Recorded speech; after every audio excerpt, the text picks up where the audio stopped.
All right, you ready? 3, 2, 1, go.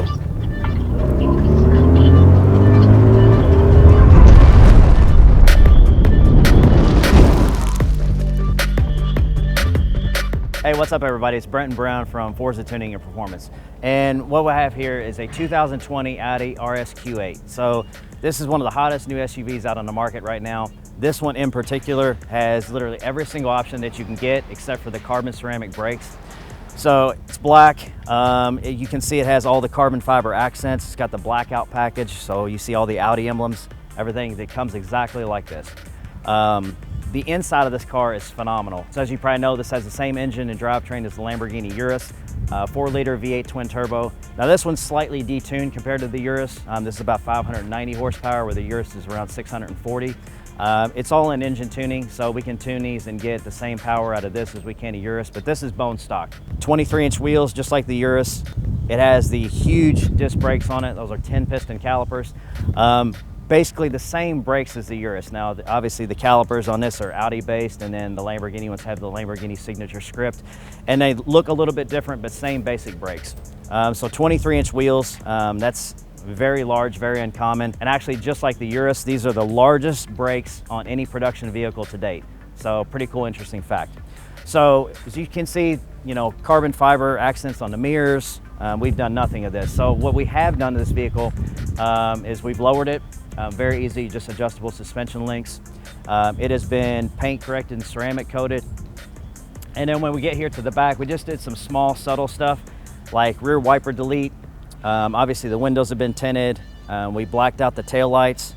And really, for the most part, everything else you see is bone stock. All the carbon fiber panels, you know, really sleek looking vehicle. So we just recently partnered up with Alpha One Wheels. And what they're gonna do is we've got a bunch of really cool wheel designs, and they're gonna actually, not only are we gonna be a dealer for their wheel designs that they have, they're actually gonna be producing the wheel designs that we've developed in-house for us. So really excited about that. So this particular truck, we've got a wheel design that we're gonna be putting on this truck probably within the next 4 to 6 weeks, and we'll highlight it. I don't want to give too much away, but we're going to do a carbon fiber lip that play off all the carbon fiber accents. They're going to be 23-inch wheels, just like stock. I'll kind of leave the rest so you all can see it when it releases. As far as the exterior, that's about it. The interior of this car is phenomenal. The brake lights on this, it has the coolest like sequence in the tail lights, like when you lock and unlock it. I can't really explain it to do it justice, but they'll show you that in the video. The inside, I'm going to highlight it just a little bit. The interior has this badass LED kind of layout that goes across the doors, the dash, down the console, that switches color. It's pretty cool. I've never seen anything like it. This does have, like I said, this is the most fully decked out model. So this has the double pane glass, which comes standard on the Urus, but it's an option on the RS Q8. Interior layout similar to Urus. Instead of the diamond pleating, it's got a different shape pleat design. Super sleek interior. Back seat. It's got the back seats laid down, so you've got plenty of room back here. And I can probably even show you all with the tailgate open.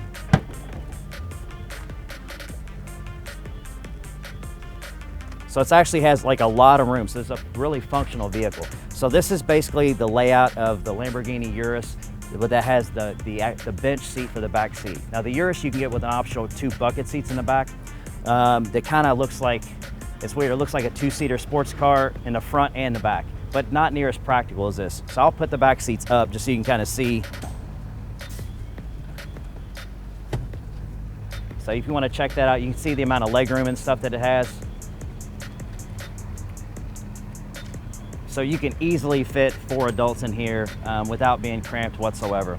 So there's so many cool features inside this, like one of them, so the map light up on the console, instead of being like a button that you push or you actually push the light and it clicks, it detects the touch of your finger just like the screen of your iPhone. So you touch it and the light comes on and off. So it's a lot of cool little subtle things that until you actually drive the vehicle around for a little bit, a lot of stuff you don't notice offhand. So we'll try to highlight the inside a little bit more, but mainly I wanted to show you this and highlight the fact that it's 100% stock right now. So what we're gonna do is we're gonna take this and put it up against a bone stock Trackhawk. So this has a couple different drive modes. So there's like RS1, RS2. So RS2 is the most aggressive drive mode. And then the Trackhawk has auto, sport, and track. So we're gonna put these two up against each other just to see how they compare. In case you have this and you pull up next to a stock Trackhawk, you're wondering if you could beat it or not, or vice versa. If you got a Trackhawk and hey, can I beat this or not? So we're gonna try to make it as even as possible. And so we're gonna run this in the RS2 mode, and we're gonna run the Trackhawk in track mode.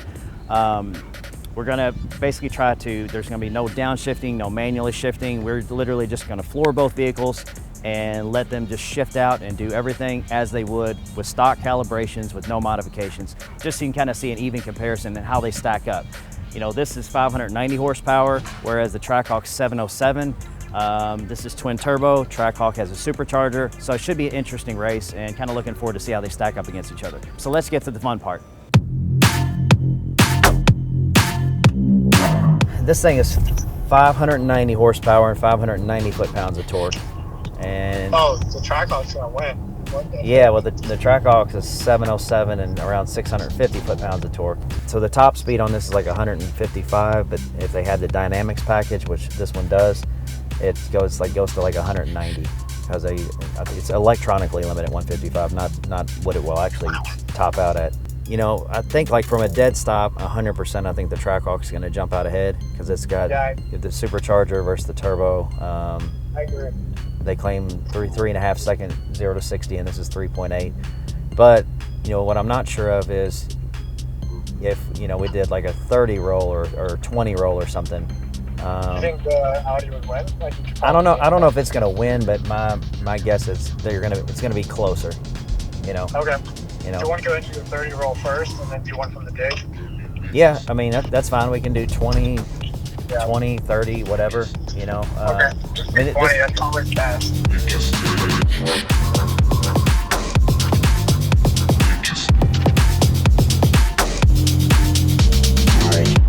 All right, you ready?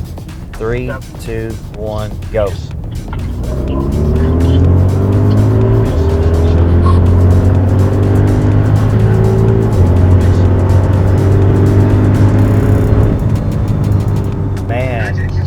That is really close. Like, that's crazy. Damn, that's really close. I was not expecting that. I was not either. Okay, well that's interesting. So that was 30. So I'm in RS2 mode and you're in track mode, right? Yeah, I'm in track. Okay, so we're each in the top performance mode, and you didn't downshift her. All I did is just floored it, right? Yeah. Okay. Same. I didn't do anything. What? It was really close, but I think the Trackhawk I had just a little, because I kind of looked over at the hood.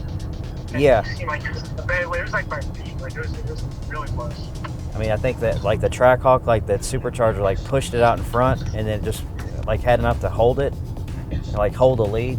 Like I don't know if I could have passed you up. I mean, maybe but it would have probably been at some very excessive speed.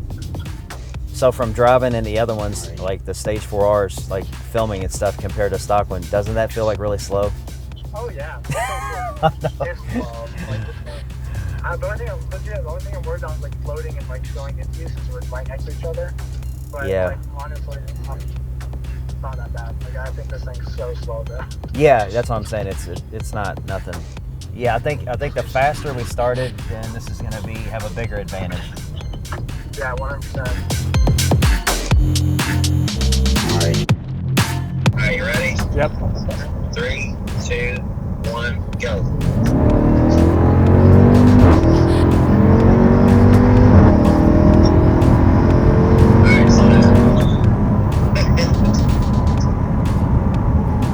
That was good, Brent. You held on super well.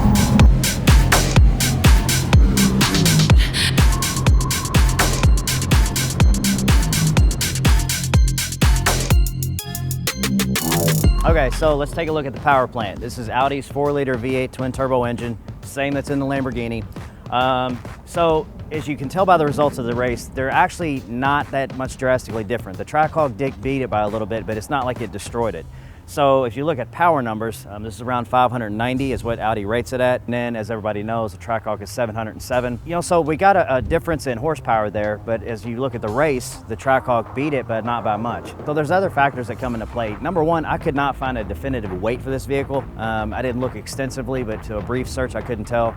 The Trackhawk weighs around 5,400 pounds, so I'm gonna assume that they're similar size vehicles. This is obviously a little bit more aerodynamic than the Trackhawk. But I think the main difference is you have a twin turbo vehicle versus a supercharged vehicle. And while both definitely have their advantages and disadvantages, I can't really say that one is necessarily better than the other. Some advantages of a supercharged vehicle like the Trackhawk is you have instantaneous torque. So as you can see in the race, the Trackhawk on the initial hit makes that jump out in front of this vehicle. Okay, so typically, if you're looking at a supercharged vehicle against a twin turbo vehicle, that's very common. You'll see the supercharged vehicle jump out ahead, and then as the race progresses, depending on what size turbo and the overall power of the car and aerodynamics, you'll tend to see the turbo car make it up on the backside. And so that's, like, again, that's very dependent on turbo size and everything else. But the turbo takes a little bit to spool up, so the initial hit isn't instantaneous like the supercharger. Now, if we had raced both vehicles to an excessively high rate of speed, you would have probably seen at some point, if I'm guessing, that this would either gain ground or eventually pass the Trackhawk up. And a lot of that is because the supercharged vehicle is going to suffer more from heat soak. So the longer that pull, the more heat that positive displacement supercharger is going to produce. And what that does is it raises intake air temperatures, and then at some point you have to reduce ignition timing to keep detonation from happening. So twin turbo vehicles, they're usually a little bit more efficient at handling that through intercoolers and stuff like that, and it's just a different design. So a lot of cars now you see are going to twin turbo because they can be more efficient. In other words, it doesn't take as much of the engine's power to run the power adder. So a supercharger is driven directly off the crankshaft. So on a Hellcat engine that's 707 horsepower, when that engine is at redline, it's taking about 80 horsepower from the engine to turn the supercharger at max RPM. Okay, so it's actually robbing power to make power. So on a turbo vehicle, the turbos are obviously driven off the exhaust gases. So it's taking the exhaust gas to turn the turbo, which in turn can help produce power. So it's more efficient. That's why a lot of these cars you'll see are going to smaller engines, twin turbo, because you get a smaller displacement engine that gets better gas mileage and still produce a good amount of power out of a small engine. So that's basically just, you know, run-of-the-mill, very, very basic differences between the two, and then obviously you can see the race. So pretty comparable. So if you have one of these and you line up against a Trackhawk, and you can kind of basically tell what the results are, and vice versa. So I just happen to have a Stage 4R Trackhawk right here, so we're just going to show underneath the hood. Obviously the turbos are underneath, so you're not going to see a whole lot. They have a lot of engine covering going on, so, you know, kind of really hidden. It's hard to see the turbos on a lot of these newer cars. You know, the Hellcat supercharger, obviously you all have seen a bunch of these if you watch our videos. Very evident, huge supercharger sitting on top of the engine. And, you know, belt driven instead of exhaust gases, which you know all about pulleys and belts, and we've talked extensively about that. So, you know, is one better than the other? Kind of depends on what you're going for. If you notice, like a lot of the top fuel dragsters, those will all have a supercharger because they have a very short time to reach the maximum amount of speed. You know, so those top fuel cars are going in excess of 300 miles per hour in 3 seconds. Okay, so anything at all that would take any time, like to spool a turbo, is going to be a disadvantage on those cars. So, you know, they choose to go with a big supercharger, kind of like, you know, this basic similar design. A lot of street racers and roll racers and stuff like that, they're gonna be set up with a car with like twin turbos. And so it depends on the platform and what you're doing with the car, and to really determine which is best. There's no golden rule on which one is better for every single purpose, and that's why we have both of them. All right, guys, that wraps it up. Hope you liked the video. Hope you thought the comparison was interesting. If you like the races or whatever, or the comparisons that are kind of closer in nature, if you find that more interesting or helpful, make sure you leave that in the comments, and especially if you have some cars in particular that you want to see how one stacks up against the other. Obviously, we are at the mercy of what we have available in our shop, and also which cars the customers are okay with us doing. Some customers actually request that we use their car in a video, so we can't always use exactly the car we want, but we do have a lot of vehicles to our disposal. So leave in the comments if we can arrange it to something you all want to see, we'd be happy to. So until the next video, see you guys later.